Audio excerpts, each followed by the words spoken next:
The magic നോവലിലേക്ക് ഏവർക്കും സ്വാഗതം. Kamala ഗോവിന്ദൻ്റെ വാമം part 8. രാവിലെ തന്നെ ജയൻ പോയത് ഒരു വാടക വീട് കണ്ടെത്താൻ വേണ്ടിയാണ്. ചെറുതെങ്കിലും ഒരു വീട് കണ്ടെത്തി. അഡ്വാൻസ് കൊടുക്കാൻ വേണ്ടി ബ്ലേഡ് പലിശയ്ക്ക് കുറേ രൂപ കടം വാങ്ങി. അത്യാവശ്യം വേണ്ടി വന്ന കുറേ സാധനങ്ങളും പാത്രങ്ങളും ഒക്കെ വാങ്ങിയിട്ടു. സുധയുടെ വീട്ടിൽ ചെന്ന് നാരായണൻകുട്ടിയെയും പത്മാക്ഷിയും വിവരം അറിയിച്ചു. അയ്യോ, വേറെ പോവുകയാണോ? നാട്ടുകാരെന്നെ പറയും, തള്ളേ മോളെ ഇട്ടേച്ചു പോന്നാൽ ആൾക്കാരെൻ്റെ പെണ്ണിനെ പഴിക്കും, പത്മാക്ഷി പറഞ്ഞു. ആൾക്കാരെന്നാ പറയാനാ? സൗകര്യമില്ലാണ്ട് വന്നാൽ പിന്നെ അമ്മയും പെങ്ങളെ എടുത്ത് തലയെ വെച്ച് നൃത്തം ചെയ്യണോ? കുടുംബത്ത് സമാധാനം വേണമെന്ന് ആ തള്ളയും കൂടി ചിന്തിക്കണം. നാരായണൻകുട്ടിക്ക് ജയൻ ചെയ്തത് ശരിയായി തോന്നി. കുറേ നാൾ തന്നെ താമസിക്കുമ്പോൾ തള്ള മര്യാദ പഠിക്കും. അമ്മയെ മര്യാദ പഠിപ്പിക്കാനല്ലച്ചാ, ജയൻ പറഞ്ഞു. അമ്മ ഇന്നലെ വേറെ വെപ്പ് തുടങ്ങി. ഒരു വീട്ടിൽ 2 അടുക്കള. സുധയ്ക്കത് വലിയ ബുദ്ധിമുട്ടായിപ്പോയി. തന്നെയല്ല, ഹോസ്പിറ്റലിൽ നിന്ന് വന്നിട്ട് അവൾക്കൊരു റെസ്റ്റ് ഇല്ല. പണിയൊക്കെ അവൾ ചെയ്യേണ്ടതായി വരുന്നു. തുണി കഴുകുന്നത് മുതൽ. ക്ഷീണം കൂടിയോന്നൊരു സംശയം. എൻ്റെ ഈശ്വര, പത്മാക്ഷി നെഞ്ചത്ത് കൈവച്ചു. എൻ്റെ കുഞ്ഞിൻ്റെ തലവിധി. എൻ്റെ കൂടെ അവൾ പോന്നിരുന്നെങ്കിൽ. അമ്മ കുറച്ചു നാൾ അവളുടെ കൂടെ വന്നിന്ന് സഹായിക്കണം. അതിനാണ് ഞാൻ വന്നത്. ഞാൻ വരാം മോനെ. എൻ്റെ കുഞ്ഞിനെ എല്ലും തോലും വെപ്പിച്ച് അവൾക്ക് വേണ്ടുന്ന ശുശ്രൂഷകളും ചെയ്യാൻ വയ്യെങ്കിൽ പിന്നെ ഞാൻ അവളുടെ തള്ളയാണോ? നാരായണൻകുട്ടിയെയും പത്മാക്ഷിയെയും ജയൻ വാടക വീട്ടിലെത്തിച്ചു. പത്മാക്ഷി ആ വീട് വൃത്തിയാക്കാനും അടുക്കിപ്പിറക്കാനും തുടങ്ങി. അതിനുശേഷമാണ് ജയൻ മിനിലോറിയുമായി വന്നത്. കട്ടിലും അലമാരയും മറ്റും എടുക്കണം. അതുകൂടി വാങ്ങാൻ തൽക്കാലം പണമില്ല. എന്നു മാത്രമല്ല, അമ്മയൊന്ന് അടങ്ങിയാൽ തിരിച്ചു വരേണ്ടതുമാണല്ലോ. മറ്റെങ്ങോട്ട് പോകാൻ? ഇതല്ലേ വീട്. പക്ഷേ ഇതൊന്നും സുധയ്ക്ക് മനസ്സിലായില്ല. അവൾ ഒരു നടുക്കത്തിൻ്റെ വക്കിൽ തന്നെയായിരുന്നു. തനിക്ക് ചുറ്റും എന്തൊക്കെയോ നടക്കുന്നു. എന്തൊക്കെയാണെന്ന് വേർതിരിച്ചറിയാത്തതുപോലെ അവൾ പകച്ചു. ജയൻ അവൾക്ക് മുന്നിൽ നിന്നു. അവൻ വല്ലാതെ അക്ഷമനായിരുന്നു. സുധേ, നീ ഇറങ്ങുന്നോ? എനിക്കിപ്പോൾ അറിയണം. ഇല്ല, സുധ പറഞ്ഞു. ഒപ്പം തലയാട്ടുകയും ചെയ്തു. ഇവിടെ നിന്ന് ഞാൻ എങ്ങോട്ടുമില്ല. എനിക്ക് വയ്യ. കലി കൊണ്ട് ജയനെ കണ്ണു കാണാൻ പറ്റാതായി. ഒറ്റയടി കരണത്ത് തന്നെ. ആകെ തളർന്നിരുന്ന സുധ മെല്ലെ താഴേക്ക് ഇരുന്നു പോയി. കലി വിടാതെ തന്നെ ജയൻ പാഞ്ഞകത്ത് കയറി. മേശയും അലമാരയും ഒക്കെ പിടിച്ചിറക്കി. ലോറിയുടെ കിളി സഹായത്തിനെത്തി. ഒക്കെ മുറ്റത്ത് എത്തിച്ചപ്പോഴാണ് ഭാരതി ഓടിയെത്തിയത്. പറമ്പിലായിരുന്നു അവർ. രാജി ഓടിച്ചെന്ന് വിളിച്ചുകൊണ്ട് വന്നതാണ്. എടാ, എന്തോന്നാടാ ഇത്? ഭാരതി അന്താളിച്ചു. ഞാനൊരു വീടെടുത്തു. വാടകയ്ക്ക് താമസം മാറ്റുകയാണ്. ജയൻ അക്ഷോഭ്യനായി തിരിഞ്ഞു നിന്നു. വാടകയ്ക്കോ? ഭാരതി കണ്ണു മിഴിച്ചു. അതെ, അമ്മയ്ക്കിനി 3 കല്ല് മുറ്റത്ത് കുഴിച്ചിട്ട് കഞ്ഞി വെക്കേണ്ടതായി വരില്ല. അടുക്കള ഒഴിവാക്കി തന്നിരിക്കുന്നു. എന്താ, തൃപ്തിയായോ? ഓഹോ, ഇപ്പോൾ എനിക്ക് പഴി അല്ലേടാ? 2 പേരും കൂടി വാടകയ്ക്ക് പോകാൻ കുറേ നാളായല്ലോടാ പരിശ്രമിക്കാൻ തുടങ്ങിയിട്ട്. എന്നിട്ടിപ്പോൾ ഞാൻ നാഴി അരിവെച്ച് കുടിച്ചതാ നിനക്ക് സഹിക്കാൻ പറ്റാണ്ടായത് അല്ലേടാ? ഭാരതിക്ക് വിശ്വസിക്കാൻ കഴിഞ്ഞില്ല. വാടക കാര്യം പറഞ്ഞുവെങ്കിലും മകൻ പോകുമെന്ന് ഒട്ടും കരുതിയില്ല. അത് തന്നെയും രാജിയും തനിച്ചാക്കിയിട്ട് ഇടിവെട്ടേറ്റ ഭാവമായിരുന്നു അവർക്ക്. എങ്കിലും തോറ്റു കൊടുക്കാൻ തയ്യാറായിരുന്നില്ല. നിന്റെ കെട്ടികൾക്ക് എൻ്റെ കൂടെ കഴിയാൻ വയ്യ അല്ലേടാ? അവള് പറഞ്ഞിട്ടാ നിന്റെ ഈ തലതിരിച്ചിൽ അല്ലേ? അമ്മയുടെ കൂടെ കഴിയാൻ വയ്യാണ്ടായത് എനിക്കാ, അവൾക്കല്ല, ജയൻ കൂസാതെ പറഞ്ഞു. എന്നെ ഇത്തരത്തിലാക്കിയതും അമ്മയാ. ഞാനാണ് ശത്രു അല്ലേടാ മോനെ? എന്തായാലും തെറ്റില്ല. ഇനിയൊരു യുദ്ധത്തിന് ഞാനില്ല. മതിയായി. അമ്മയെ തൃപ്തിപ്പെടുത്താനും ഇവിടെ സമാധാനം ഉണ്ടാക്കാനും ഞാൻ കുറേ പാടുപെട്ടു. വർഷം എനിക്ക് നഷ്ടപ്പെട്ടത് 4 4 വർഷത്തെ ജീവിതം. ഇനി വയ്യമ്മേ. എനിക്ക് എൻ്റെ വഴി, അമ്മയ്ക്ക് അമ്മയുടെ വഴി. അതാണ് നല്ലത്. നിന്റെ കെട്ടിയോൾ ഓതിത്തന്ന വഴിയോ നിന്റെ ബന്ധു വീട്ടുകാർ ഓതിത്തന്നതോ? ഭാരതി ചോദിച്ചു. നല്ല വഴി ആരോതിയാലും കേൾക്കാവുന്നതാണ്. ജയൻ ഒട്ടും കൂസാക്കിയില്ല. കുറച്ച് വിഷം മേടിച്ച് അമ്മയ്ക്കും പെങ്ങൾക്കും ഒഴിച്ചു തന്നിട്ട് പോടാ. ഞാൻ ഒഴിച്ചു തന്നില്ലെങ്കിലും കഴിക്കാവുന്ന സാധനമാണ് വിഷം, ജയൻ അതേ ട്യൂണിൽ തന്നെ പറഞ്ഞു. ചേട്ടാ, അമ്മ വിവരമില്ലാതെ വല്ലതും പറഞ്ഞുവെന്നും കാട്ടിയെന്നും വെച്ച് ചേട്ടൻ ഇങ്ങനെയൊക്കെ ചെയ്താലോ? രാജി അടുത്ത് വന്നു. അമ്മയ്ക്ക് വിവരമില്ലാഞ്ഞിട്ട് നീയോ? വിവരം കൂടിപ്പോയിട്ട് അല്ലേ? വേറെ കലത്തിൽ മുറിക്കകത്ത് കഞ്ഞി വെച്ചപ്പോൾ നിന്റെ ഈ വിവരം എവിടെ പോയടി? നീയുടെ അത് കുടിച്ചില്ലേ? ജയൻ അവൾക്ക് നേരെ തിരിഞ്ഞു. ഞാൻ എന്നാ ചെയ്യാനാ ചേട്ടാ? അമ്മ പറയുന്ന അനുസരിക്കാതിരിക്കാൻ പറ്റുമോ? അനുസരണ കൂടി പോയിട്ടാടി എനിക്കിത് പറ്റിയത്. അതിനിപ്പോൾ അമ്മ എന്നാ ചെയ്തു? രാജു ചോദിച്ചു. ചേച്ചിയെ കൊണ്ടാ പണി മുഴുവൻ ചെയ്യിക്കുന്നെന്ന് ചേട്ടൻ തന്നെ അല്ലേ പറഞ്ഞത്? രാജു ചോദിച്ചു. പോടി എൻ്റെ മുമ്പിൽ നിന്ന്, അല്ലെങ്കിൽ ഞാനൊരു വീക്ക് അങ്ങ് തരും. ജയൻ കയ്യോങ്ങി. എടി അധിക പ്രസംഗി, പോടി അപ്പുറത്ത്. നിന്നോട് ആര് പറഞ്ഞടി പ്രസംഗിക്കാൻ വരെ? ഭാരതി രാജിയുടെ പുറത്തിനിട്ട് ആഞ്ഞിടിച്ചു. മുമ്പോട്ട് തള്ളുകയും ചെയ്തു. ഈ അമ്മയ്ക്ക് ഭ്രാന്ത് തന്നെയാ. രാജി പിറുപിറുത്തു. ഭാരതി ജയന് നേരെ തിരിഞ്ഞു. എടാ നീ പോ, ഏത് വഴിയെങ്കിലും പോടാ. നിന്റെ പെമ്പറന്നോത്തിയും തോളെ വെച്ച് ചുമന്നോ? ഭാരതിക്ക് ഒന്നുമില്ലടാ. ഇങ്ങനൊരു മകനില്ലെങ്കിലും ഭാരതി ജീവിക്കും. പറ്റത്തില്ലാന്ന് തോന്നിയാ ജീവൻ ഒടുക്കോടാ. എന്നാലും നിന്റെ അങ്ങോട്ട് വരുത്തില്ല. ഭാരതി കരഞ്ഞു മൂക്ക് വിഴിഞ്ഞു പ്രാഗി. ജയൻ വീണ്ടും ബെഡും മറ്റും നീക്കാൻ തുടങ്ങി. എടാ ഇതൊക്കെ ഇവിടെ ഇട്. നീ വലിയ കാശുകാരനല്ലയോ, വേറെ മേടിയിലടാ. ഈ വീട്ടിൽ നിന്ന് ഒരു തുരുമ്പെടുക്കാൻ ഞാൻ സമ്മതിക്കില്ല. ഭാരതി കട്ടിന്മേൽ പിടുത്തമിട്ടു. ജയൻ തിരിഞ്ഞു നിന്നു. വിട്, കട്ടിലേന്ന് വിട്, അല്ലെങ്കിൽ ഇന്ന് ഇവിടെ എന്തെങ്കിലുമൊക്കെ സംഭവിക്കും. ഓർക്കുന്നോ ഹോമകുണ്ടമൊക്കെ അന്ന് ചെതറി തെറിപ്പിച്ചത്? അമ്മയുടെ കണിയാരും തന്ത്രികളും പറ പറഞ്ഞത്. ഭാരതി പിടിവിട്ടു. മകന്റെ ദേഹത്ത് ദുർമൂർത്തിയുണ്ട്. ജയനും കിളിയും കൂടി കട്ടിലും മേശയും അലമാരിയും ലോറിക്കുള്ളിൽ വെച്ചു. എന്തോ ഓർത്തതുപോലെ ഒരു നിമിഷം നിന്നിട്ട് ഭാരതി ധൃതിയിൽ അടുക്കളയിലേക്ക് ചെന്നു. സുധ അപ്പോഴും തളർന്നു തൂങ്ങി അടുക്കളയ്ക്കുള്ളിൽ ചുരുണ്ടുകൂടി ഇരിക്കുകയായിരുന്നു. അത് കണ്ടപ്പോൾ ഭാരതിക്ക് നിയന്ത്രിക്കാനാവാത്ത കലിയും അടക്കാൻ വയ്യാത്ത ദണ്ഡവും ഒരുമിച്ചുണ്ടായി. 2 കൈ ഉയർത്തി അവളുടെ തലക്കിട്ടൊരാഞ്ഞിടി. നീ ഒടുങ്ങിപ്പോവേ ഉള്ളടി എന്നൊരു പ്രാക്കും. അതോടെ സുധ വീണുപോയി. ഭാരതിക്ക് കലി അടങ്ങിയില്ല. നിന്റേതൊന്നും ഇവിടെ വേണ്ട. സുധയുടെ വീട്ടിൽ നിന്ന് അവളുടെ അമ്മയും അച്ഛനും കൊണ്ടുവന്നു കൊടുത്ത എല്ലാ പാത്രങ്ങളും ഒന്നൊന്നായി പുറത്തേക്ക് പറന്നു വീണുകൊണ്ടിരുന്നു. നീ പോണ പോക്കില് നിന്റേതെല്ലാം എടുത്തോ. അവിടെ അമ്മയുടെ ഒരു ഓട്ടുപാത്രവും ചെമ്പുപാത്രവും ഇവിടെ ആരാണ്ട് ആവശ്യപ്പെട്ടിട്ട് ഇവിടെ പാത്രമൊന്നും ഇല്ലാത്തതുപോലെ കൊണ്ടുവന്നിരിക്കുന്നു. ഇവിടെ വേണ്ട, വേണ്ടാന്ന് പറഞ്ഞാൽ വേണ്ട. അതുമാത്രമല്ല, സുധയുടെയും ജയന്റെയും അനുവിൻ്റേതുമായ എല്ലാ സാമഗ്രികളും വസ്ത്രങ്ങളും ഒക്കെ ഭാരതി ഒന്നോരോന്നായി മുറ്റത്തേക്ക് എറിഞ്ഞു. എൻ്റെ ഉടുപ്പ് വലിച്ചെറിഞ്ഞേ, എൻ്റെ സ്വർണ്ണ ഉടുപ്പ് കളഞ്ഞേ. അനു നിലവിളിയോടെ അവളുടെ ഉടുപ്പുകൾ വാരിയെടുത്തു. ഗോൾഡൻ ഫ്രില്ല് വെച്ച ആ ഫ്രോക്ക് അവളെ സംബന്ധിച്ചിടത്തോളം സ്വർണ്ണ ഉടുപ്പാണ്. അവൾ ഭാരതിയെ കൊഞ്ഞനം കുത്തി. അച്ചമ്മ ചീത്ത, അച്ചമ്മയെ കുറുക്കം പിടിക്കും, അനു വീറോടെ പറഞ്ഞു. എടീ നീ എന്തോന്നാടി പറഞ്ഞത്? ഭാരതി ദേഷ്യത്തിൽ അവളുടെ ചെവിക്ക് പിടിച്ചു തിരുമ്മി. അവൾ അലമുറയിടാനും തുടങ്ങി. ജയൻ വന്ന് അവളെ തൂക്കിയെടുത്ത് വണ്ടിക്കുള്ളിലാക്കി. പിന്നെ ഭാരതി പെറുക്കിയെറിഞ്ഞ എല്ലാ സാമഗ്രികളും അവൻ വാരി വണ്ടിക്കുള്ളിലേക്ക് ഇട്ടു. എടി സുധേ, ഇറങ്ങി വാടി, ജയൻ ഉറക്കെ വിളിച്ചു. സുധ മിണ്ടിയില്ല, വന്നില്ല. ജയന് ദേഷ്യം ഇരട്ടിച്ചു. ആരെ തൃപ്തിപ്പെടുത്താനാടി നീ ഇവിടെ കുത്തിയിരിക്കുന്നത്? മിണ്ടാട്ടമില്ല. ജയൻ അടുക്കളയിലേക്ക് പാഞ്ഞു ചെന്നു ദേഷ്യത്തോടെ. പക്ഷേ വല്ലാതെ അവൻ നടുങ്ങിപ്പോയി. ചലനമറ്റ് കിടക്കുന്ന സുധ മൂക്കിലൂടെ രക്തം വമിക്കുന്നു. ഇതെന്തു പറ്റി? താൻ കർണത്തടിച്ചതുകൊണ്ടാണോ? അതുകൊണ്ട് മൂക്കിലൂടെ രക്തം വരുമോ? അതോ അടുക്കളയിലേക്ക് അമ്മ വന്നിരുന്നു പാത്രങ്ങളെല്ലാം വലിച്ചെറിയാൻ? അമ്മ എന്തെങ്കിലും ചെയ്തിരിക്കുമോ? ചെയ്യാതിരിക്കാൻ ന്യായമില്ല. ഭയം അവൻ്റെ ഉള്ളിലേക്ക് ഇരച്ചു കയറി. പെട്ടെന്ന് അവൻ അവളെ കോരിയെടുത്തു വണ്ടിയുടെ അടുത്തേക്ക് ഓടി. എന്തു പറ്റി ജയ? സുഭദ്ര ചേച്ചി ഓടി വഴിയരികിലേക്ക് വന്നു. ഒരു ചെറിയ ബോധക്കേട്. ജയൻ വണ്ടിക്കുള്ളിൽ കയറി കഴിഞ്ഞു. അമ്മച്ചിക്ക് എന്നാ പറ്റി? അനു വീണ്ടും കരച്ചിൽ ആരംഭിച്ചു. നിങ്ങൾ താമസം മാറ്റുകയാണോ? വീണ്ടും സുഭദ്ര ചേച്ചി ചോദിച്ചു. ജയൻ മറുപടി പറഞ്ഞില്ല. മിനി ലോറി വിട്ടു കഴിഞ്ഞിരുന്നു. തൃപ്തിയായില്ലേ നിനക്ക്? ഭാരതി പടിയിലേക്ക് ഓടി വന്നു. നീയൊക്കെ അവളെ ഓതി ഓതി അവനെയും കൊണ്ട് പോയി. അവള് മതിയായോ സേവാപിടുത്തവും കൂട്ടിപ്പിടിപ്പീരും? ഞാൻ ഇത്തിരി സുഖമായി കഴിയുന്നതിന്റെ കണ്ണുകടി തീർന്നോ? നിന്നോടെന്നാ പറയാനാ? സുഭദ്ര പുച്ഛത്തോടെ പറഞ്ഞു. പറഞ്ഞാൽ മനസ്സിലാക്കാനുള്ള വിവരം നിനക്കില്ല ഭാരതി. വന്ന പെണ്ണും നിന്റെ പെണ്ണും ഒരുപോലാണെന്ന് നീ കരുതണമായിരുന്നു.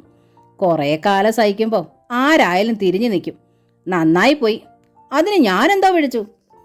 നിനക്കും ഒന്ന് വന്നിട്ടുണ്ടല്ലോടി. അവള് നിന്നെ ആട്ടി ഇറക്കിയില്ലെങ്കിൽ എന്നെ ഉമ്പോന്ന് വിളിച്ചോ? ഭാരതി കൈ ഞൊടിച്ചു കാട്ടി. എന്റെ വീട്ടിൽ വന്ന പെണ്ണ് എന്നെ ആട്ടി ഇറക്കത്തില്ലടി. അതിന് നീ മഞ്ഞു കൊള്ളണ്ട. അവളെ ഞാൻ എൻ്റെ മോളേക്കാൾ കൂടുതലായി സ്നേഹിക്കുന്നുണ്ടടി. അവൾക്ക് ഞാനും സ്വന്തം അമ്മ തന്നെ.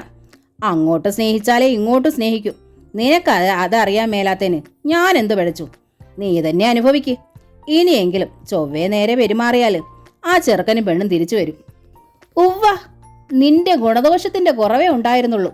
ദാണ്ട അതും തീർന്നു. ഭാരതി പുച്ഛിച്ചു. അമ്മേ ഇങ്ങോട്ട് വരാൻ ശോഭ മുറ്റത്ത് നിന്നും വിളിച്ചു.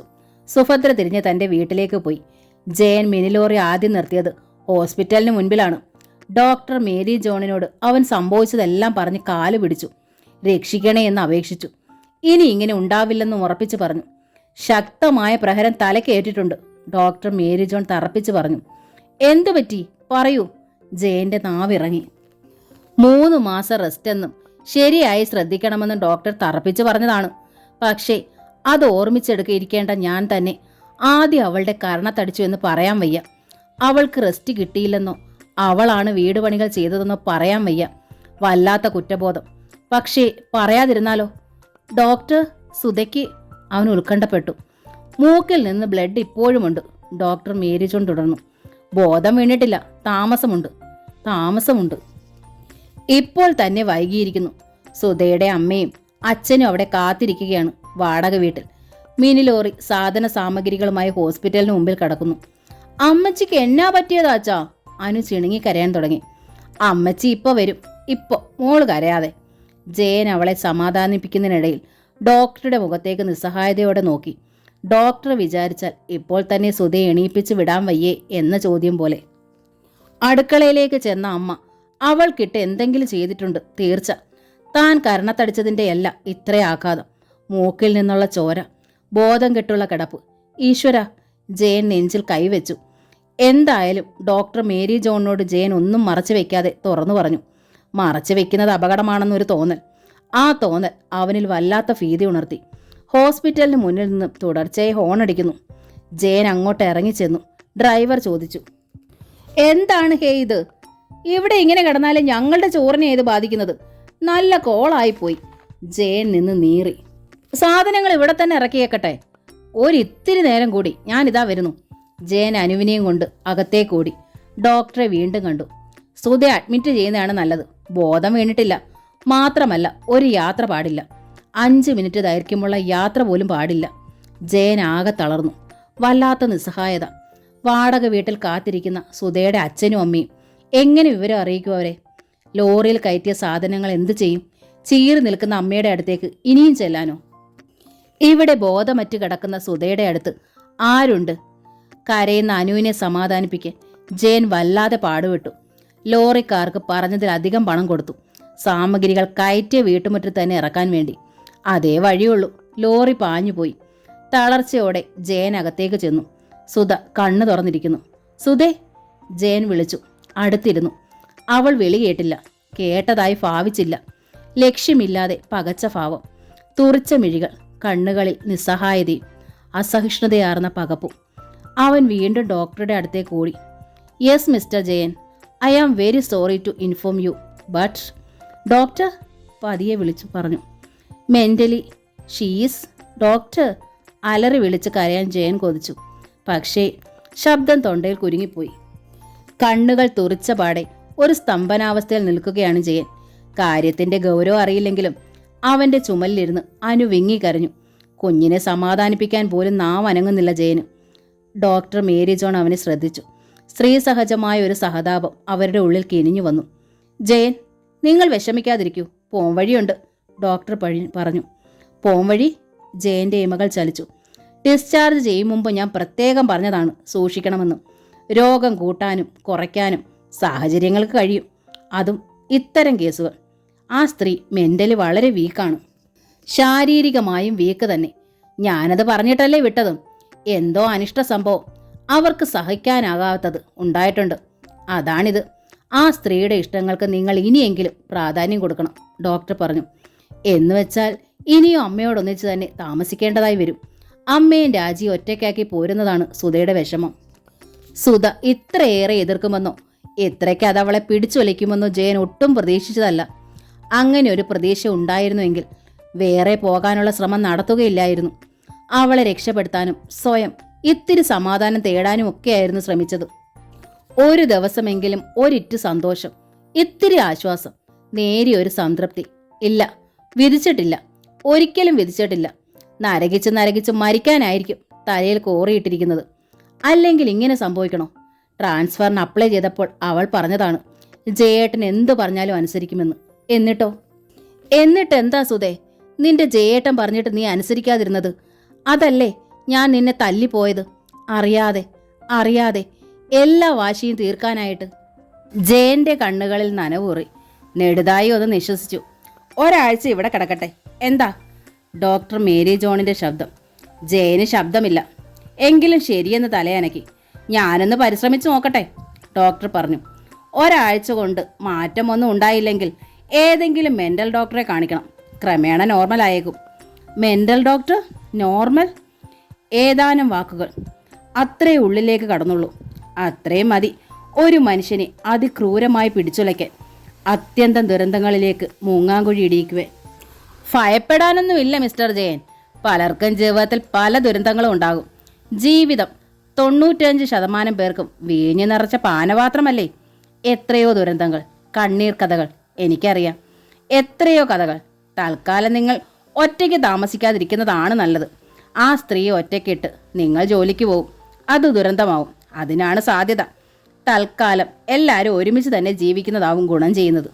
ഈ സാഹചര്യത്തിൽ പൊതുപ്രശ്നത്തേക്കാൾ നാം മുൻതൂക്കം കൊടുക്കേണ്ടത് ഈ സ്ത്രീയുടെ മാനസിക നിലയുടെ ഭദ്രതയിലാണ്. ജയൻ തലയാട്ടി. അപ്പോൾ അഡ്മിഷൻ എടുക്കാം അല്ലേ? അപ്പോഴും തലയാട്ടൽ.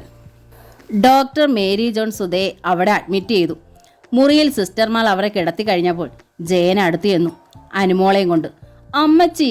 അനു ഉറക്കെ കരഞ്ഞു. സുധ കരച്ചിൽ കേട്ട ഭാഗത്തേക്ക് ഒന്നു നോക്കി. പകപ്പോടെ തന്നെ നോക്കിയ പടി കിടന്നു. അനു കൈകൾ മുൻപോട്ട് തന്നെ നീട്ടിക്കരഞ്ഞു. സുധയിൽ ഒട്ടും ഭാവഭേദമില്ല. ജയന് നെഞ്ചകം ആകെ നീറിപ്പിടിച്ചു. സുധേ എന്നൊന്ന് വിളിക്കാൻ കൊതിച്ചു.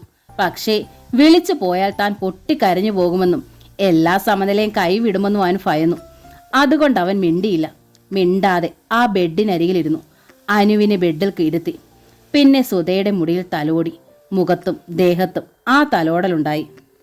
ഒന്നുമില്ല, ഒന്നും സാരമില്ല, ഒട്ടും വിഷമിക്കേണ്ട കേട്ടോ എന്നവൻ ആ വിരൽത്തുമ്പ് കൊണ്ട് അവളോട് പറഞ്ഞു. അവൾ അത് കേട്ടോ മനസ്സിലാക്കിയോ അറിയില്ല. ജയൻ മുഖം തിരിച്ചു. പൊടിഞ്ഞു വന്ന കണ്ണീർ വിരൽത്തുമ്പ് കൊണ്ട് തുടച്ചു കളഞ്ഞു. അമ്മച്ചി എന്തിനാ ഇവിടെ കിടക്കുന്നേ? എന്താച്ചാ, നമുക്ക് വീട്ടിൽ പോകാം. അനു കരച്ചിലായി. വാമ്മച്ചി, വീട്ടിൽ പോകാം. അനുവിനെ തോളോട് ചേർത്ത് ജയൻ നിർത്തി. പതിയെ പിറുപിറുത്തു. പോകാം പോകാം മോളെ, അമ്മച്ചിക്ക് ഉവാവ. അമ്മച്ചി ഇവിടെ കിടക്കട്ടെ, നമുക്ക് പോകാം. അമ്മച്ചിയും വരണം. അനു ശാഠ്യത്തിലായി. നെഞ്ചിൽ നിന്ന് കത്തുന്ന തീയുമായി ജയൻ ഡോക്ടർ മേരി ജോണിന്റെ ഡ്യൂട്ടി റൂമിലേക്ക് വീണ്ടും ചെന്ന് മടിച്ചു പറഞ്ഞു. ഡോക്ടർ, ഇത്രയ്ക്കൊന്നും കരുതിയല്ല ഞാൻ സുധയെ ഇവിടെ കൊണ്ടുവന്നത്. എന്തോ ബോധക്ഷയം എന്നേ കരുതിയുള്ളൂ. ഞാൻ പറഞ്ഞല്ലോ, വീട് മാറാൻ ഇറങ്ങിയതാണ് ഞങ്ങൾ. എനിക്ക് വീട്ടിലൊന്ന് വിവരം അറിയിക്കണം. കുഞ്ഞിനെ വീട്ടിലാക്കണം. യെസ്, പറയൂ, ഡോക്ടർ അലിവോടെ പറഞ്ഞു. ഞാൻ ഇവിടെ നിന്ന് പോയാൽ സുധയുടെ അടുത്ത് ഞങ്ങളുണ്ട്. നിങ്ങൾ വരും വരെ പോരെ? ഡോക്ടർ മേരി ജോൺ പുഞ്ചിരിച്ചു.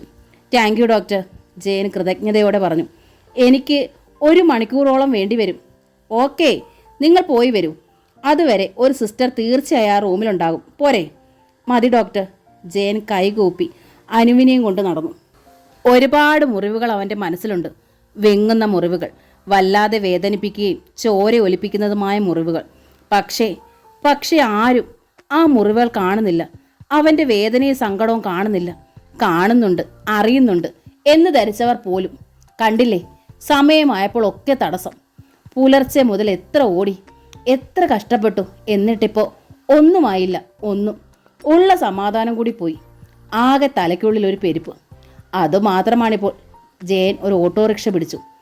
അമ്മച്ചി എന്നാച്ചാ വരാത്തേ? അനു സങ്കടം കൊണ്ട് വിമ്മി. അമ്മച്ചി വരും, വൈകിട്ട് വരും. മോള് കരയല്ലേ? ജയന്റെ സ്വരം ഇടറി. ഓട്ടോറിക്ഷ സ്വന്തം വീട്ടുമുറ്റത്ത് നിർത്തി. അതിൽ നിന്നിറങ്ങിയ ജയൻ കണ്ടു മിനി ലോറിക്കാരൻ കൊണ്ടുവന്നിട്ട് ഇറക്കിയിട്ട് പോയ സാധനങ്ങൾ എല്ലാം മുറ്റത്ത് തന്നെ കിടക്കുന്നു. അലമാരിയും ബെഡും മാത്രമല്ല, പാത്രങ്ങളും തുണികളും വരെ ഒക്കെ കണ്ടു. ഓട്ടോ പറഞ്ഞു വിട്ടിട്ട് ജയൻ വരാന്തയിലേക്ക് ഇറങ്ങി. എല്ലാം കെട്ടിപ്പെറുക്കി ഇറങ്ങിയതാണ്. പോയ വണ്ടി തിരികെ സാധനങ്ങൾ ഇറക്കിയപ്പോൾ ഭാരതി ചോദിച്ചതാണ്. ലോറിക്കാരന് ഒന്നും അറിയില്ലെന്ന് കൈമലർത്തി. പിന്നെ ഇതെന്ത് മറിമായം എന്ന മട്ടിൽ വരാന്തയിൽ തന്നെ ഭാരതി ഉറപ്പിച്ചിരിക്കുമ്പോഴാണ് ജയന്റെ വരവ്.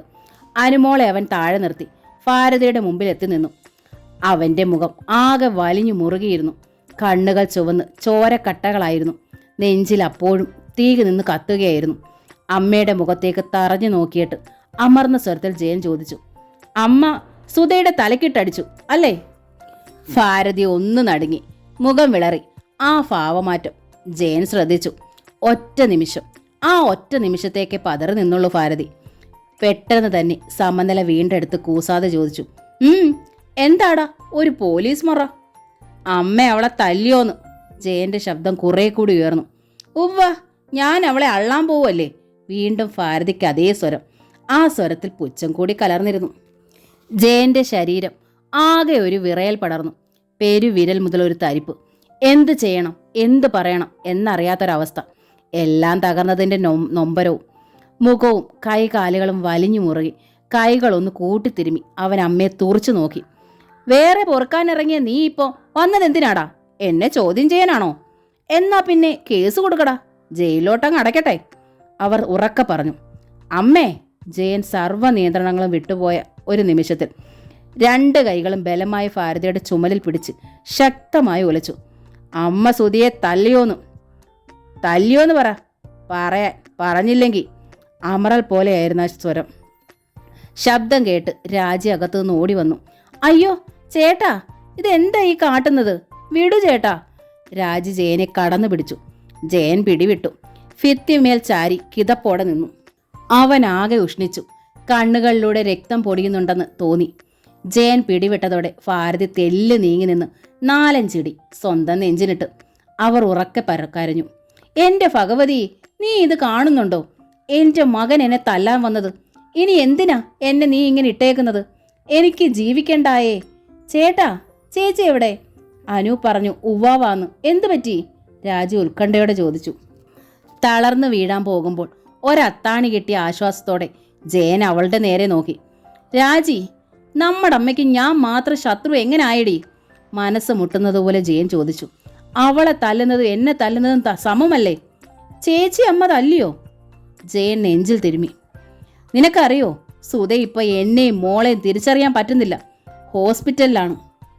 ഓ, ചുമ്മാതല്ല, വേറെ പുറത്തേക്ക് പോയതുപോലെ തന്നെ ഇഞ്ഞ് തിരികെ പോന്നത്. എടാ, ഒക്കെ കണ്ടോണ്ടാ ദൈവം ഇരിക്കുന്നത്. അങ്ങേർക്ക് ബോധ്യപ്പെടാത്തതൊന്നും ചെയ്യരുത്. തള്ളയെ ധിക്കരിച്ചു പോയാൽ അനുഭവം ഇതായിരിക്കും. അതും എന്നെ പോലൊരു തള്ള. 2 മക്കൾക്ക് വേണ്ടി മാത്രം ജീവിതം ഒഴിഞ്ഞു വെച്ചവളാ ഞാൻ. ഭാരതി വിരൽ ചൂണ്ടി. ഞാൻ നാഴി വെള്ളം വേറെ വെച്ച് സമാധാനമായിട്ട് കുടിച്ചപ്പോൾ നിനക്കത് സഹിക്കാൻ പറ്റാണ്ടായി. നിന്റെ കനകക്കട്ട പോലുള്ള കെട്ടിയോളെ തൊട്ടൊരുക്കാതെ ഞാൻ എനിക്കുള്ള കഞ്ഞി വെച്ചു. അവൾക്ക് ഛേദമുണ്ടോ? നിനക്ക് ഛേദമുണ്ടോ? പറയടാ. എത്ര വീട്ടിൽ 2 കലം വെച്ച് ജീവിക്കുന്നു. സൗകര്യക്കുറവുണ്ടെങ്കിൽ അങ്ങനെ. മറ്റുള്ളവർക്ക് ബുദ്ധിമുട്ടുമില്ല. അതിന് നിങ്ങൾ 2 പേരും കൂടെ എന്തൊക്കെയാ ഒപ്പിച്ചത്? എന്നെയും കെട്ടുപ്രായം കഴിഞ്ഞ ഇവളെ ഒറ്റയ്ക്കാക്കിയിട്ട് നിങ്ങൾ പോയില്ലേ? ദൈവം ഉടനെ ചോദിച്ചത് കണ്ടോ? ആളെ തിരിച്ചറിയാൻ പറ്റുന്നില്ലെങ്കിൽ അവൾക്ക് ഭ്രാന്തായിരിക്കുമെടാ. ജയൻ നെട്ടിത്തെറിച്ചു പോയി. എത്ര നിസ്സാരമായി അമ്മ പറയുന്നു ഭ്രാന്തായിരിക്കുമെന്ന്. ആർക്ക്? സുധയ്ക്ക്, തൻ്റെ സുധയ്ക്ക്. എൻ്റെ ഈശ്വര, അതിന് കണ്ടിടത്തൊക്കെ കിടത്തിയിട്ട് എന്നാ ചികിത്സിക്കാനാ?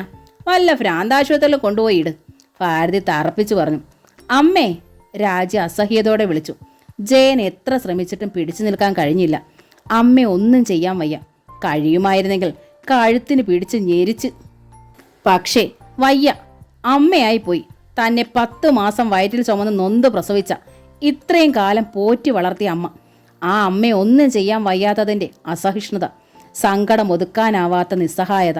ജയൻ പൊടുന്നനെ പിന്തിരിഞ്ഞ് ഭിത്തിമേൽ തലയിടിച്ചു. 1, 2. അയ്യോ ചേട്ടാ! രാജി അവനെ കടന്നു പിടിച്ചു. അനു ഉറക്കെ കരഞ്ഞു. വിടടി, എനിക്ക് ജീവിക്കണ്ട, ഇങ്ങനെ ജീവിക്കണ്ട. രാജി പക്ഷെ ബലമായി അവനെ പിടിച്ചു മാറ്റി. അവൻ്റെ നെറ്റി മുഴച്ചിരുന്നു. അച്ഛാ! അനു അവൻ്റെ കാലിൽ കെട്ടിപ്പിടിച്ചു. ആ കുഞ്ഞാകെ ഭയന്നു പോയിരുന്നു. ജയൻ അവളെ വാരിയെടുത്ത് നെഞ്ചിലടുക്കി ആശ്വസിപ്പിക്കാൻ എന്നതുപോലെ. ഇതുപോലെ ഓമ്പോരിച്ച് തന്നെയാണടാ നിന്നെ ഞാൻ വളർത്തിയത്. വേറൊരുത്തിയുടെ വാക്ക് കേട്ട് നീ ഇപ്പോൾ എന്നെ തല്ലാൻ പിടിച്ചു. നിന്നെ തല്ലുമടാ, നോക്കിക്കോ. ഞാൻ അത്രയ്ക്ക് ദണ്ണപ്പെട്ടാ പറയുന്നത്. ജയൻ മിണ്ടിയില്ല. മിണ്ടിയാൽ അവൻ കരഞ്ഞു പോകുമായിരുന്നു. അനുവിനെ അവൻ രാജിയെ ഏൽപ്പിച്ചു. പിന്നെ ഇറങ്ങി നടന്നു. പിന്നിൽ അനുവിൻ്റെ കരച്ചിൽ ഉയർന്നു. അച്ഛാ, ഞാനും വരുവാ അമ്മച്ചിയെ കാണാൻ, ഞാനും വരുവാ. ജയൻ നിന്നില്ല. ഗേറ്റ് കടന്ന് പുറത്തിറങ്ങി അതിവേഗം നടന്നു. ജംഗ്ഷനിൽ ചെന്ന് വീണ്ടും ഒരു ഓട്ടോറിക്ഷ പിടിച്ച് നേരെ വാടക വീട്ടിലേക്ക് തിരിച്ചു. ഉച്ച കഴിഞ്ഞ് 3 മണിക്ക് മുമ്പ് തിരിച്ചെത്താമെന്ന് പറഞ്ഞു പോയ ജയനെ കാണാതെ ആകെ വിഷമിച്ചിരിക്കുകയാണ് പത്മാക്ഷിയും നാരായണൻകുട്ടിയും. സമയം സന്ധ്യയോടടുത്തിരുന്നു. ജയൻ ഓട്ടോയിൽ നിന്നിറങ്ങി. എന്താളിപ്പോടെ അവർ കണ്ടു. കൂടെ സുധയില്ല, അനുമോളില്ല, സാധന സാമഗ്രികളില്ല. ഓട്ടോയിൽ നിന്നിറങ്ങിയ ജയന്റെ മുഖം കണ്ടപ്പോൾ അവരാകെ ഭയന്നുപോയി. എന്താ മോനെ, എന്തുണ്ടായി? എന്താ താമസിച്ചത്? സുധയും മോളും എവിടെ? പറയാം, ഈ ഓട്ടോയിൽ കയറ്, ജയൻ ധൃതിയിൽ പറഞ്ഞു. അയ്യോ, കാര്യം പറയ് ജയ. പത്മാക്ഷിക്ക് പരിഭ്രമമായി. കാര്യം അവൻ പറയും, നീ ഇപ്പൊ കയറടി, നാരായണൻകുട്ടി ശാസിച്ചു. ഓട്ടോയിൽ കയറിയിരുന്നു. പത്മാക്ഷിയും കയറി. ജയനും ഓട്ടോ നീങ്ങി. ഓട്ടോ ഹോസ്പിറ്റലിൽ എത്തുന്നതിന് മുമ്പ് ജയൻ ഏതാനും വാചകങ്ങളിൽ കാര്യങ്ങളെല്ലാം പറഞ്ഞു. നാരായണൻകുട്ടി സ്തംഭിച്ചിരുന്നു പോയി. പത്മാക്ഷി നിലവിളിക്കാനും തുടങ്ങി. ഓട്ടോറിക്ഷ ഹോസ്പിറ്റലിലെത്തി. സുധ കിടക്കുന്ന റൂമിലേക്ക് ജയൻ ധൃതിയിൽ നടന്നു. ഒപ്പം പത്മാക്ഷിയും നാരായണൻകുട്ടിയും. വാതുക്ക ചെല്ലും മുമ്പ് തന്നെ കേട്ടു സുധയുടെ അലർച്ച. ജയൻ പാഞ്ഞകത്ത് കയറി. അലറി വിളിക്കുന്ന സുധ. അവളുടെ 2 കൈകളിലും ബലമായി പിടിച്ചു വലിക്കുന്നു 2 സിസ്റ്റർമാർ. ജയൻ ആകെ തകർന്നുപോയി.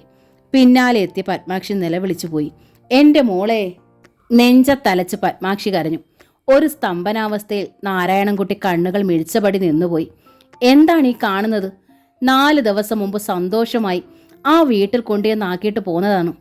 സാരമില്ലമ്മേ, ജയേട്ടൻ മരുന്ന് വാങ്ങിത്തരും, പിന്നെ ചെറിയ ചെറിയ ജോലികൾ ചെയ്താൽ മതിയല്ലോ എന്ന് പറഞ്ഞ് ചിരിച്ചു കാട്ടിയ മകൾ 2 ദിവസം കഴിഞ്ഞൊന്ന് പോകണമെന്നും കുറേ മരുന്നുകൾ മകൾക്ക് എത്തിച്ചു കൊടുക്കണമെന്നും നാരായണൻകുട്ടി കരുതിയിരിക്കുകയായിരുന്നു. അതിനിടയിലാണ് വാടകയ്ക്ക് താമസിക്കാൻ പോവുകയാണെന്നും പറഞ്ഞ് ജയൻ രാവിലെ വന്നത്. ഇപ്പോഴിതാ ഈ നിലയിലും. നാരായണൻകുട്ടി ആകെ തകർന്നുപോയി. ജയൻ അകത്തേക്ക് പാഞ്ഞു ചെന്നു. ജയേട്ടാ! കുതിര പിടിച്ച് സുധ നിലവിളിച്ചു. ഇവരെന്നെ കൊല്ലാൻ പോവാ. ജയേട്ടൻ എന്നെ വിട്ടിട്ട് പോയില്ലേ? എനിക്ക് ആരുമില്ല. ഇവരൊക്കെ എന്നെ കൊല്ലാൻ തക്കം നോക്കി വന്നതാ ജയേട്ടാ. വിട്, നിങ്ങൾ വിട്. ആരോ അവളെ തട്ടിപ്പറിക്കാൻ വന്നതുപോലെ അത്ര പകയോടെയാണ് ജയൻ പറഞ്ഞത്. സിസ്റ്റർമാർ 2 പേരും വിട്ടു. ജയൻ സുധയെ തൻ്റെ ശരീരത്തോട് ചേർത്ത് പിടിച്ചു. തോളിൽ സാന്ത്വനത്തോടെ കൊട്ടി. സാരമില്ല, ഞാൻ എങ്ങും പോയില്ലല്ലോ. എന്താ നീ ഇങ്ങനെ പറഞ്ഞത്? ഞാൻ നിന്നെ വിട്ടു പോവുമോ? ഇവര് നിന്നെ കൊല്ലാൻ വന്നതല്ല, നിന്റെ അസുഖം നോക്കാൻ വന്നതല്ലേ. കൊച്ചുകുട്ടിയോട് പറയുന്നത് പോലെയായിരുന്നു ആ സാന്ത്വനിപ്പിക്കൽ. എനിക്ക് അസുഖമൊന്നും ഇല്ല, നമുക്ക് പോകാം, സുധ പറഞ്ഞു. പോകാം, നീ ഇവിടെ ഒന്നിരിക്കൂ. സുധ ബെഡിലിരുന്നു. ഇതാരാ വന്നിരിക്കുന്നത് നീ കണ്ടോ? സുധ മുഖമുയർത്തി. വാതിക്കൽ നിന്നും അകത്തേക്ക് കടന്നു വരുന്ന 2 പേർ. നിൽക്ക്, നിൽക്ക്, അവിടെ നിൽക്കാൻ പറഞ്ഞേട്ടാ, സുധ ഭീതിയോടെ പറഞ്ഞു. പത്മാക്ഷിക്ക് നെഞ്ചു പൊള്ളി. നാരായണൻകുട്ടിക്കും നെഞ്ചിൽ ഇടിമുഴക്കമായി. എന്താ സുധേ, അത് നിന്റെ അച്ഛനും അമ്മയല്ലേ? ജയൻ അവളെ പിടിച്ചുലച്ചു. സുധ ഏറെ നേരം അവരെ നോക്കിയിരുന്നു. പിന്നെ ഉറക്കെ പൊട്ടിയൊരു കരച്ചിൽ. എൻ്റെ അച്ഛാ, എൻ്റെ അമ്മേ, ഞാൻ മരിക്കാൻ പോണേ. മോളെ! പത്മാക്ഷി ഓടിച്ചെന്നവളെ പിടിച്ചു. എന്താ മോളെ ഇത്? എൻ്റെ ദൈവമേ, എൻ്റെ കുഞ്ഞിനെ നീ നശിപ്പിക്കല്ലേ. എനിക്കിത് കാണാൻ മേലേ. എൻ്റെ കടിഞ്ഞൂൽ കുരുന്നാണേ. പദം പറഞ്ഞാണ് കരച്ചിൽ. ഡോക്ടർ മേരി ജോൺ കടന്നു വന്നത് അപ്പോഴാണ്. കൂടെ ഒരു സിസ്റ്ററും. അവരുടെ കയ്യിൽ മരുന്ന് നിറച്ച സിറിഞ്ചും. സാരമില്ലെന്ന് ഞാൻ കരുതി. സുധയ്ക്കിടയ്ക്ക് നോർമൽ പൊസിഷനായി. അപ്പോൾ നിങ്ങളെ കണ്ടില്ല, ഡോക്ടർ മേരി ജോൺ ജയനോട് പറഞ്ഞു. എവിടെയോ അവൾ ഉപേക്ഷിക്കപ്പെട്ടിരിക്കുന്നു എന്ന് തോന്നിയിട്ടുണ്ടാവും. വല്ലാതെ ബഹളം വെച്ചു. ഈ ഇഞ്ചക്ഷൻ കൊടുക്കാം, ഉറങ്ങിക്കോളും. കഴിയുന്നതും നിങ്ങൾ അടുത്ത് തന്നെ ഉണ്ടാവണം, അതാണ് നല്ലത്. ഡോക്ടറെ, എൻ്റെ മോള്, അവൾക്ക് എന്നാ പറ്റിയതാ ഡോക്ടറെ? പത്മാക്ഷി നിലവിളിയോടെ ചോദിച്ചു. സാരമില്ലെന്ന്, ഇനി ഭയപ്പെടാനൊന്നുമില്ല. വയലൻ്റ് ഒന്നും അല്ല, ഒരു നേരിയ ഷോക്ക്, അത്രേ ഉള്ളൂ. നിങ്ങളെയൊക്കെ അവൾ തിരിച്ചറിഞ്ഞില്ലേ, പിന്നെന്താ? എൻ്റെ ദൈവമേ! പത്മാക്ഷി കരച്ചിൽ തന്നെ. സിസ്റ്റർ, മേരി ജോൺ പറഞ്ഞു. സിസ്റ്റർ, നിങ്ങൾ കൂടി ഒന്ന് സഹായിച്ചോളൂ, ഡോക്ടർ ജയനോട് പറഞ്ഞു. സുധേ, കൈ നീട്ടു, ഇഞ്ചക്ഷൻ എടുക്കട്ടെ. ജയൻ അവളുടെ കൈ പിടിച്ച് നീട്ടിക്കാട്ടി. ഒരു കൊച്ചുകുട്ടിയെപ്പോലെ അവൾ അനുസരിച്ചു. സിസ്റ്റർ ഇഞ്ചക്ഷൻ എടുത്തു. പുലരും വരെ ഇനി ഉറങ്ങിക്കോളും, ഡോക്ടർ പറഞ്ഞു. എപ്പോഴായാലും ഉണരുമ്പോൾ മിസ്റ്റർ ജയൻ അടുത്തുണ്ടാവണം. നിങ്ങൾ നഷ്ടപ്പെടുമോ എന്നൊരു ഉൾഭയമാണ് അവരെ കൂടുതൽ തളർത്തുന്നതെന്ന് തോന്നുന്നു. ജയന്റെ നോട്ടം ദയനീയമായി. ഡോൺ വെറി മിസ്റ്റർ ജയൻ, ഇതൊരു സില്ലി മാറ്ററാണ്. 2 ആഴ്ച കൊണ്ട് നോർമൽ ആകാനേ ഉള്ളൂ. യു സി, ശ്രദ്ധിക്കണം വളരെയേറെ. കഴിഞ്ഞ ദിവസം ഞാൻ പറഞ്ഞത് നിങ്ങൾ തെറ്റിച്ചു. ഇനിയും അത് പാടില്ല. ഫലം ഇതിലും രൂക്ഷമായിരിക്കും. ജയൻ തലയാട്ടി. നിർജീവാവസ്ഥയിൽ അവൻ്റെ തല മാത്രമേ ചലിച്ചുള്ളൂ. എന്താവശ്യം ഉണ്ടെങ്കിലും വിളിക്കാം, രാത്രിയാണെന്ന് കരുതണ്ട, ഡോക്ടർ പറഞ്ഞ് പുറത്തേക്കിറങ്ങി. ജയൻ സുധയെ ബെഡിൽ കിടത്തി. ക്രമേണ അവളുടെ പിടി അയഞ്ഞു, കൈകൾ തൂങ്ങി. അവൾ നീണ്ട ഉറക്കത്തിലേക്ക് വീണു. ജയൻ ഏറെ നേരം നോക്കിയിരുന്നു അവളുടെ മുഖത്തേക്ക്. പിന്നെ നീണ്ട നെടുവീർപ്പയച്ചു. തിരിഞ്ഞു നോക്കി. കരയുന്ന അച്ഛനമ്മമാരെ ശ്രദ്ധിച്ചു. മൂവരും അവിടെ ഇരുന്നു, അവൾക്ക് കാവൽ പോലെ. ചെറിയ വാചകങ്ങളിലൂടെ വീട്ടിൽ എന്താണ് 3-4 ദിവസങ്ങളായി സംഭവിച്ചതെന്ന് ജയൻ അവരോട് പറഞ്ഞു. ഒക്കേക്കും കാഠിന്യം കുറച്ച്. എന്നിട്ടും പത്മാക്ഷിക്ക് കരച്ചിൽ വന്നു. വാമം എന്ന നോവലിൻ്റെ ഈ ഭാഗം ഇവിടെ പൂർണ്ണമാവുകയാണ്. ഈ നോവൽ നിങ്ങൾക്ക് ഇഷ്ടമാകുന്നുണ്ടെങ്കിൽ സബ്സ്ക്രൈബ് ചെയ്യാതാണ് നിങ്ങളിത് കാണുന്നതെങ്കിൽ പ്ലീസ് ഒന്ന് സബ്സ്ക്രൈബ് ചെയ്യണേ. Thank you.